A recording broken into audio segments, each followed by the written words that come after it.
গত ২৭ ফেব্রুয়ারি মুক্তি পেয়েছে ঢালিউড মেগা স্টার শাকিব খানের বহুল প্রতীক্ষিত সিনেমা বরবাদের টিজার।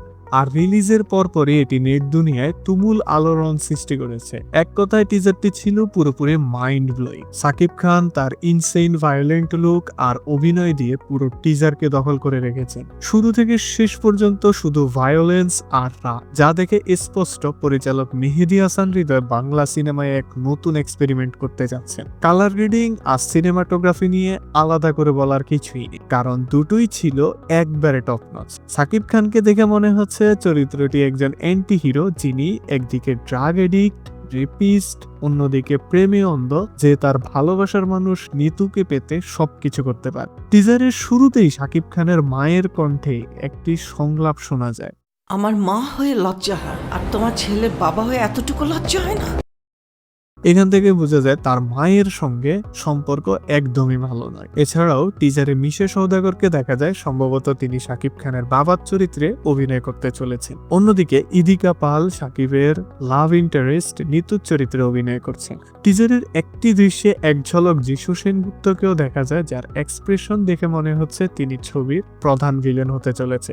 এবার আসা যাক টিজারের কিছু ব্রেকডাউন নিয়ে। টিজার দেখে বোঝা যায় শাকিব খানের চরিত্রটির সঙ্গে তার মায়ের সম্পর্ক একদমই ভালো নয়, কারণ সে একজন কুখ্যাত গ্যাংস্টার। তার বাবা অর্থাৎ মিশে সওদাগরের চরিত্রটি সম্ভবত একজন প্রভাবশালী ব্যবসায়ী, যিনি শাকিব খানকে অপরাধের জগতে ঠেলে দিয়েছেন। টিজারের এক জায়গায় দেখা যায় শাকিব খানের ফাঁসির দাবিতে জনগণ রাস্তায় নেমে আন্দোলন করছে, কিন্তু সবচেয়ে ইন্টারেস্টিং ব্যাপারটা হচ্ছে আন্দোলনের কারণ। কিছু দৃশ্যে দেখা যায় আন্দোলনকারীদের হাতে থাকা ব্যানারে লেখা নিতু হত্যার বিচার চাই, আরিয়ানের ফাঁসি চাই। এ থেকে বোঝা যায় আরিয়ান নামে পরিচিত শাকিব খানের চরিত্রটিকে নিতুর মৃত্যুর জন্য দায়ী করা হচ্ছে। কিন্তু বিষয়টা এখানে আরো জটিল। পুরো টিজারে বোঝা যায় শাকিব খানের চরিত্র অর্থাৎ আরিয়ান মির্জা নিতুর প্রেমে পড়ে। তাহলে প্রশ্ন উঠে যে আরিয়ান নিজেই কি নিতুকে হত্যা করতে পারে?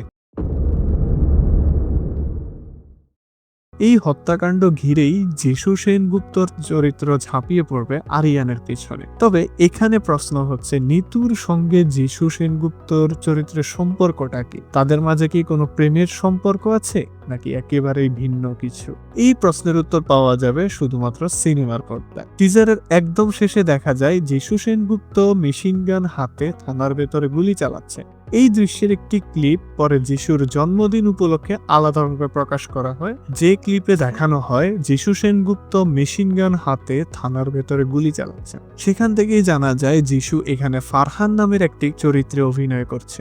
এবার আসা যাক মূল আলোচনায়। বরবাদ কি অ্যানিমেল সিনেমার কপি হতে পারে? হ্যাঁ, কিছুটা অনুপ্রেরণা অবশ্যই নেওয়া হয়েছে, বিশেষ করে একটি দৃশ্য যা অ্যানিমেল সিনেমা থেকে বেশ স্পষ্টভাবে অনুপ্রাণিত।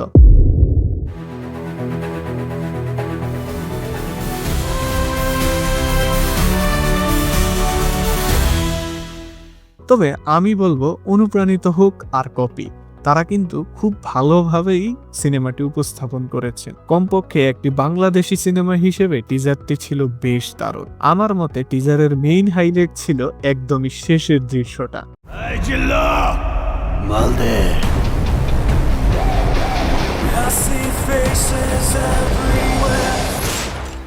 সবচেয়ে বড় বিষয়, টিজারে শাকিব খানের তার চরিত্রের প্রতি ডেডিকেশন খুবই স্পষ্ট। তার সংলাপ, এক্সপ্রেশন, অ্যাকশন সবকিছুই ছিল ধ্বংসাত্মক। এছাড়া যিশু সেনগুপ্ত ও মিশে সওদাগরকেও তাদের লুকে বেশ ইন্টারেস্টিং লাগছে। তাহলে কি বরবাদ হবে শাকিব খানের সবচেয়ে ডার্ক সিনেমা? এখনই নিশ্চিত করে বলা মুশকিল, তবে টিজার দেখে এটুকু বুঝতে অসুবিধা নেই যে বাংলা সিনেমায় এই ধরনের ভায়োলেন্স, ডার্ক টোন আর অ্যান্টি হিরো কনসেপ্ট একবার। তো আপনাদের কেমন লেগেছে বরবাদ সিনেমার টিজার, তা আমাদেরকে অবশ্যই কমেন্ট করে জানাবেন। আর ভিডিও ভালো লাগলে সাবস্ক্রাইব করে সাথে থাকুন। ধন্যবাদ সবাইকে।